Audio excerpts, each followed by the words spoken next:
자, 우리는 고난당하는 것을 참 싫어하죠. 저도 체질적으로 고난당하는 거 정말 싫어합니다. 그것이 뭐 여러 가지 이유가 있겠습니다만은 저의 영적인 연약함도 있겠죠. 또 고난과 고통이 주는 그런 어떤 아픔 때문에 그것이 너무나 싫어서 고난을 때로는 싫어하기도 합니다. 이 세상에서 고난을 좋아하는 사람, 고통을 좋아하는 사람 누가 있을까요? 특별히 이 고난과 고통에 대한 무감각한 그런 감각을 가지고 있는 뭐 한센인이나 혹은 영적인 한센병에 걸린 사람들을 제외하고서는 이 고난과 고통을 누구나 다 반기지는 않을 것으로 생각이 됩니다. 근데 하나님은 참 예외 없이 누구에게나 다 고난을 주신다는 것이죠. 이것이 참 아이러니 같기도 합니다. 이 고난을 통해서 뭐 창조주와 피조물의 어떤 경계 구분으로 우리가 삼을 수도 있겠지만, 그러나 하나님께서 우리에게 고난을 주시는 이유는 우리에게 반드시 유익이 있기 때문에 하나님께서는 고난을 주시는 것입니다. 자, 왜 그럴까요? 우리가 고난이 없고 그냥 평탄한 인생을 산다고 한번 가정해 보십시다. 우리가 운전하다 보면은요, 신호등이 많이 있어요. 그죠? 파란 불이 있고, 때로는 노란 불도 있고, 그리고 정지하고 멈춰서라는 빨간 불도 있습니다. 자, 그런데 우리가 자동차를 달릴 때에 계속 파란 불만 나온다고 한번 우리 가정을 해 보십시다. 자, 그러면 여러분들 당장 드는 생각이 어떤 생각인가요? 점점 가속 페달을 밟게 되는 것을 보게 됩니다. 나는 의식하지 않지만, 혹은 또 의식하더라도 저 파란불을 놓치지 않기 위해서 계속 가속 페달을 밟아 나가는 그러한 것들을 보게 되는 것이죠. 브레이크가 없고 중간에 멈춤이 없는 이 가속 페달은 언젠가는 큰 사고로 연결이 되는 것을 보게 돼요. 우리의 인생 가운데 만약에 고난이 없고 늘 맑은 날만 있다고 한번 가정해 보십시다. 바람도 안 불어요. 또 비도 없고 그다음에 구름도 끼지 않습니다. 자, 그러면 계속 맑은 날만 그렇게 지속된다면 하루 이틀은 좋을지 모르겠어요. 그러나 이것이 지속된다면 우리의 삶은 사막화될 수밖에 없습니다. 사막의 특징이 뭐예요? 날마다 맑은 날이에요. 그렇기 때문에 이 고난은 우리에게 굉장히 유익한데, 이 고난을 통해서 우리에게 삶을 잠깐 멈추고 무언가를 생각할 수 있도록 우리에게 기회를 준다는 것이죠. 그 생각이라는 것은 우리 연약함일 수 있습니다. 또 이 고난을 내 힘으로는 이겨낼 수 없기 때문에 이 고난을 통해서 나를 도와주시는 그 하나님을 바라보고 의식할 수 있도록 하는 차원에서 이 고난이 주는 유익이 있다고 하는 것이죠. 하나님께서 우리에게 고난을 주는 유익은 바로 후자일 것이에요. 하나님을 아는 거죠. 하나님을 체험하는 것입니다. 하나님을 경험하는 것입니다. 나의 이 고난을 통해서 하나님은 어떤 분이신지를 더 정확하게 우리가 알 수 있기 때문에 이것이 바로 고난이 우리에게 유익이고, 또 하나님께서 우리에게 고난을 주시는 그런 이유라고 할 수가 있을 것입니다. 자, 그런데 또 하나, 이 고난이 우리에게 주는 유익 가운데 하나는 뭐냐면요, 고난을 통해서 사람은 자기를 성찰할 수 있다는 거예요.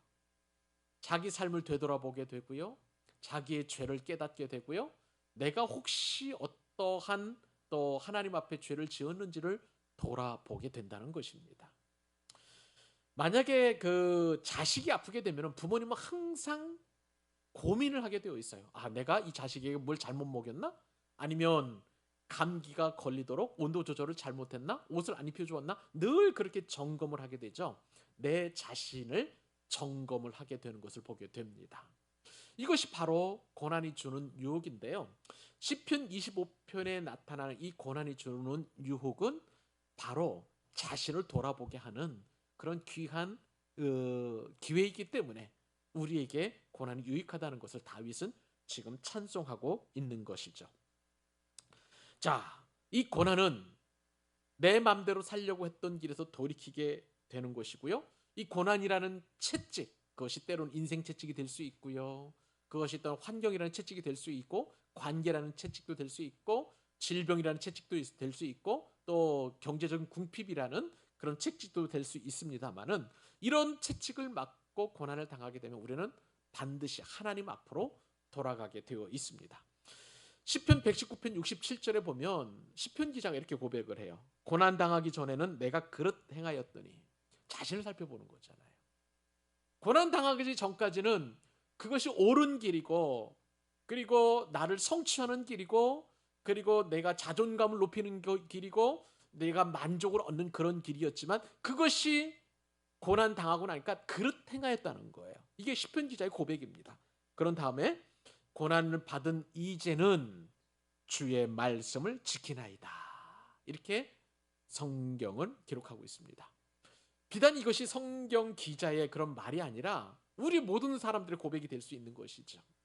고난 당하기 전에는 내가 그릇 행하였더니 이제는 주의 말씀을 지키나이다. 이러한 관점은요, 성경 신구약 성경을 통해서 전체적으로 흐르는 그런 관점이라고 할 수가 있겠습니다. 우리가 잘 아는 말씀, 죄에 대한 고백에 또한 기쁨, 그 죄사함에 대한 기쁨을 주시는 말씀이 있어요. 우리가 너무나 잘 아는 요한 1서 1장 9절 말씀이죠. 만일 우리가 우리 죄를 자백하면 그는 미쁘시고 의로우사 우리 죄를 사하시며 모든 불의에서 우리를 깨끗하게 하실 것이요. 이 엄청난 고백이 있기까지 사도 요한이 체험하고 그가 경험한 하나님의 은혜가 있습니다. 그것이 바로 요한 1서 1장 6절로 7절인데 1장 9절에 이 엄청난 고백이 있기까지 1장 6절에 7절에 이렇게 고백하고 있어요. 만일 우리가 하나님과 사귐이 있다 하고 어둠을 행하면 거짓말을 하고 진리를 행하지 아니함 이거니와 그가 빛 가운데 계신 것 같이 우리도 빛 가운데 행하면 우리가 서로 사귐이 있고 그 아들 예수의 피가 우리를 모든 죄에서 깨끗하게 하실 것이요. 우리가 하나님과 사귐이 있다, 우리가 예수님을 믿는다, 교회 다닌다 하면서도 우리가 어둠을 행할 수 있는 거예요. 하나님의 마음에 맞았던 다윗도 엄청난 죄를 짓게 되었잖아요. 우리가 이따 살펴보겠습니다만은 다윗은 그것이 젊은 날에 자기 죄라고 스스럼 없이 하나님 앞에 고백을 해요. 이러한 죄의 고백 가운데 정말 자신이 얼마만큼 비참하고 처참한 존재인지를 분명하게 인식하는 그러한 기회를 얻게 되는 것이죠. 이것이 바로 고난이 우리에게 주시는 은혜이고요. 이 고난을 통해서 우리는 하나님을 더 깊이 빛 가운데로 나아갈 수 있다는 것을 성경은 계속해서 말씀하고 계시는 것입니다. 여러분, 우리가 빛 가운데 행한다는 것은 도대체 무슨 뜻을 가지고 있을까요? 어둠에 거한다는 뜻입니까? 아니에요. 우리가 잘못 생각하고 있는 것입니다. 우리가 빛 가운데 행하는 것, 그것은요, 이 어둠이라는 것은 어둠 자체가 존재하는 것이 아니라 빛이 그 역할을 감당하지 못하게 되면 어둠이 찾아오게 되어 있는 거예요. 나쁜 행동을 하는 것이 어둠의 상태가 아니라 빛에 거하지 않기 때문에 자신의 악함과 불의를 행하는 것이죠. 그렇기 때문에 우리는 늘 빛이신 예수님을 바라보아야만 하는 주바라기 인생이 되어야 된다는 것을 말하는 것입니다. 그러므로 빛에 거하는 주의 백성들은 항상 그 빛의 어둠에 대한 부분들을 밝히 드러나게 되어 있어요. 그 어둠이 죄죠. 어둠이 또한 하나님이 싫어하는 그런 어떤 모든 것들, 그리고 하나님보다 더 사랑하는 모든 것들, 그것이 일종의 우상이고 그것이 죄인데, 이런 빛 앞에 이런 모든 것들이 다 드러나게 된다는 거예요.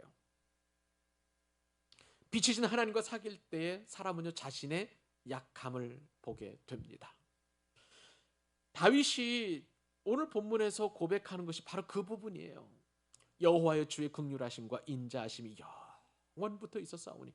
주의 긍휼과 인자, 지난 시간에 우리가 살펴보았던 것처럼 주의 긍휼하심과 인자는 바로 헤세드라고 할 수가 있는 것이죠. 긍휼도 마찬가지입니다. 긍휼은 이제 다음 시간에 우리가 더 깊이 우리가 살펴보고 또 주신 은혜를 우리가 나눠 볼 텐데, 하나님께서는요 이처럼 주님의 긍휼과 또 인자하심, 그것을 통해서 빛으로 확연하게 우리 가운데 드러내시는 거예요. 주님의 긍휼과 인자를 맛본 사람들은 그 긍휼과 인자하심 앞에 자신을 성찰할 수밖에 없습니다. 자신의 어둠을 드러낼 수밖에 없는 것이죠. 우리는 흔히 이야기하는 겉으로 드러나는 죄에서는 우리가 둔감할 수 있어요. 우리는 거기에 속하지 않는다고 할 수가 있어요. 우리가 사회에서 여러 가지 어려운 그런 일들을 당한 사람들, 특별히 문제를 일으키는 사람들을 보고 우리는 비판을 많이 합니다. 아, 저 사람이 세금 몇 억을 뭐 이렇게 탈취를 했네? 뭐 이런 것들. 그 다음에 정직하지 못하게 정치인이 이런 발언을 했네? 뭐 이런 것들도 있을 수 있고요. 또 교계에 어떤 뭐 중역되는 사람이 또 어떤 잘못을 저질렀네. 성적인 범죄를 범하든지 뭐 하든지 간에. 이런 어떤 것들을 보게 되면 참 우리는 그 사람들에 대하여 좋은 이야기를 할 수가 없죠. 어떻게 예수 믿으면서 교회 다니면서 저런 일을 할 수 있느냐. 근데 여러분, 이것보다도 우리가 더 죄인이라는 것, 그 사람들보다 우리가 더 죄인이라는 것을 여러분 한 번이라도 인정해 보신 적이 있나요? 왜 우리는 그분들보다 더 죄일까요? 그 사람들은 죄가 드러났어요. 근데 우리는요, 숨기고 있습니다. 우리도 똑같은 사람들인데 우리는 그것이 드러나지 않은 것, 그것이 그들과 다를 뿐이지 우리 역시도 부패하고 그리고 죄를 꽁꽁 숨기고 있는 그런 어떤 죄인들이라고 할 수가 있는 것이죠. 어쩌면요, 저들보다도 우리가 더 간교한 죄인일 수도 있어요. 우리는 또 어떤 죄를 가지고 있느냐? 자기 의가 얼마나 강한지 몰라요. 내 보기에 신앙생활을 잘 오래 하는 사람들도 마찬가지고요. 또 저 같은 목회자도 마찬가지고요. 판단하고 정죄하는 일은 아주 도사급이고 금메달감이라는 것을 우리가 스스로 인정하게 됩니다. 아, 저 집사님식이나 돼가지고 왜 이렇게 저렇게 살까? 저 권사님 왜 저렇게 말씀하실까? 저 목사님은 왜 저렇게 판단하실까? 이런 어떤 것들이 우리 가운데 자기 의로 드러나고 또 우리가 얼마만큼 정죄하는지 몰라요. 우리는 감춰놓고 그리고 아주 교묘하게 잘 포장해서 그렇게 우리 죄를 미화시키고 있는 것을 보게 됩니다. 이것이 바로 어둠에 있는 사람들의 모습이라고 할 수가 있겠어요. 근데 여러분, 이러한 사실 앞에서 오늘 주시는 말씀이 우리에게 엄청난 도전이 됩니다.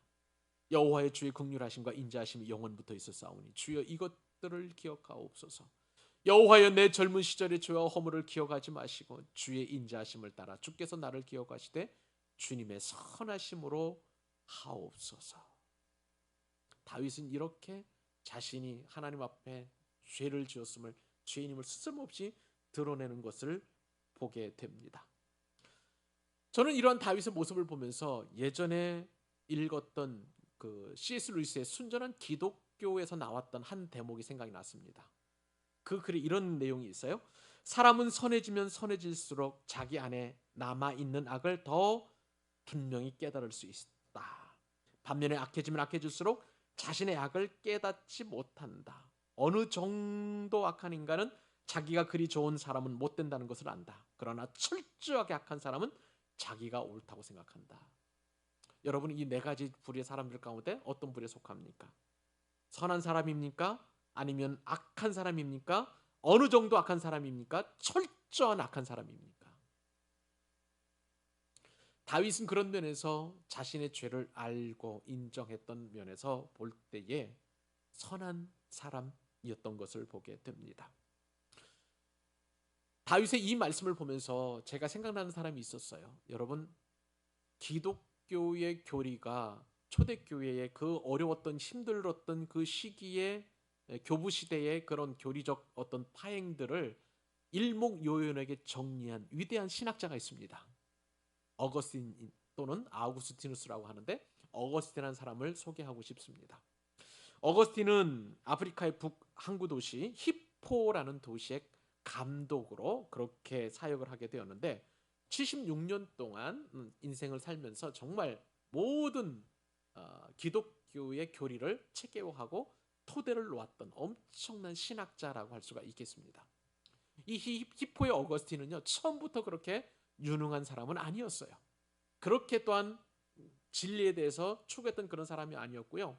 오히려 젊었을 때 얼마나 방탕했는지 10대 후반에 이 어거스틴은 여자를 알게 되었어요. 그래서 돈을 주고 여자들과 관계를 맺는 정말 인생의 막장까지 내려갔던 그러한 사람이었습니다.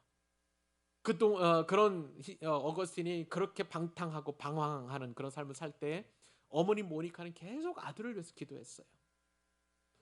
이 어거스틴이 주께로 돌아오고 회개할 수 있도록 기도의 끈을 놓지 않았습니다. 그래도 어거스틴은 방황의 길에서 돌아오지 않았습니다. 어거스틴은 이번에는요, 영적인 육체적인 그런 만족을 못 얻으니까 영적인 만족을 얻기 위해서 마니교로 이제 입교를 하게 됩니다. 마니교는요, 모든 종교의 짬뽕이라고 보시면 되겠습니다. 조로아스터교, 그다음에 유대교, 기독교, 또 그다음에 영지주의, 그때 당시에 유행했던 모든 종교들의 좋은 그런 어떤 교리들을 다 모아가지고 믹스해서 그렇게 이란의 만이라는 사람이 창설한 종교가 바로 마니교였어요. 어거스틴은 육체적인 그런 어떤 패망을 통해서, 육체적인 어떤 그 피폐함을 통해서 영적인 그런 갈급함을 체험하게 되었고요. 그 영적인 체험을 얻기 위해서 마니교에 심취해서 쓰는데 하면 할수록 깊이 목말라져 가는 자신을 돌아보게 되었던 것입니다.